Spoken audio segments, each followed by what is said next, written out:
In any workplace, good standards for health and safety should prevail, and even more so on board a ship, where one encounters workplaces involving a wide range of tasks, often undertaken in geographical isolation, demanding specialized skills, awareness, and a planned approach. All new personnel joining a ship must undergo a safety induction procedure conducted by a responsible officer, which must, at bare minimum, cover the requirements as stipulated by the STCW code. This should include a clear explanation of the vessel's alarm signals, emergency muster stations, boat stations, and emergency drill requirements. On completion of the safety induction, the new personnel must also receive departmental induction procedures outlining safe working practices, areas of responsibility, standing orders, and necessary training required to operate specific machinery and appliances. HSEQ: Health, Safety, Environment, and Quality Management Systems. Each company will have its own HSEQ management system framework, commonly referred to as the Quality Management System. A company's HSEQ expectations will broadly outline the requirements for the effective management of safety and accident prevention, pollution prevention, energy conservation, personal, occupational and environmental health, personal security. Good HSEQ performance can normally be achieved by making crew members aware that safety of shipmates depends on the action of the individual, designating responsibilities amongst crew members to identify areas which pose potential safety hazards and ensure that the necessary corrective measures are taken by reducing emissions and discharges and using energy efficiently. This would also imply a close monitoring on waste produced and managed. The Risk Assessment Principle.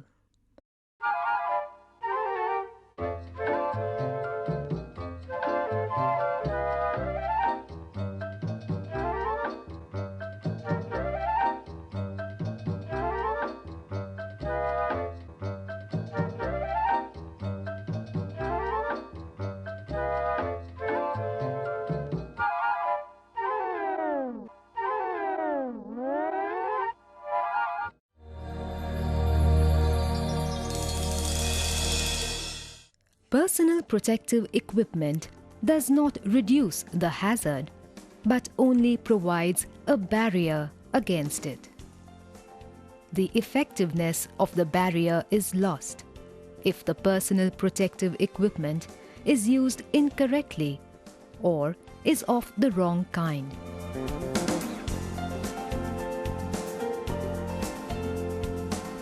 Head protection. Safety helmets are used as protection against falling objects, sideway blows, and crushing situations. It is essential that the chin strap is properly adjusted to hold the helmet in place. In the event of a fall, the used helmet should be discarded.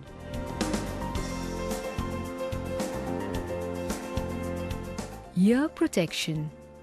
Ear muffs and ear plugs provide adequate protection to the ship's crew against exposure to high noise levels in areas like engine room, pump room, and whilst operating machinery. Face and eye protection.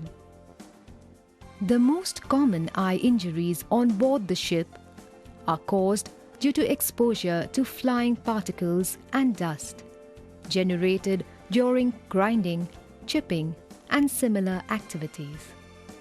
Safety goggles provide ample protection against these hazards. Notices to this effect should be displayed at respective work areas. Special chemical resistance shields and goggles are used against exposure to chemicals and volatile substances, and protective shields are used during electric arc and gas welding. Respiratory protective equipment. Respirators and breathing apparatus are essential for protection when work is to be carried out in toxic or oxygen-deficient atmospheres. The air purifying respirator consists of a mask to which filters, canisters, or cartridges are attached. Each cartridge is designed for a specific gas and filters the toxic gas from the air, but cannot be used in an oxygen-deficient atmosphere. Breathing apparatus like the self-contained breathing apparatus SCBA supply air from an uncontaminated source. If in doubt, always use the breathing apparatus.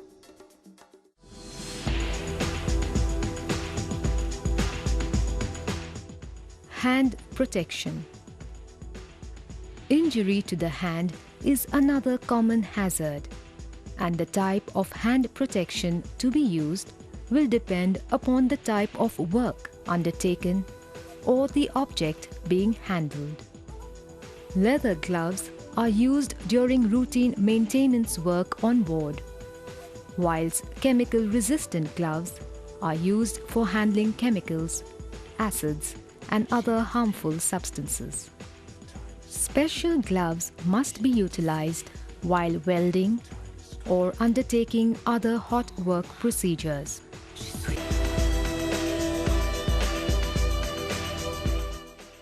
Foot protection. Casual footwear offers little protection on board a ship's working environment. Proper industrial footwear with slip-resistant soles and reinforced toe caps must always be used to minimize foot injury.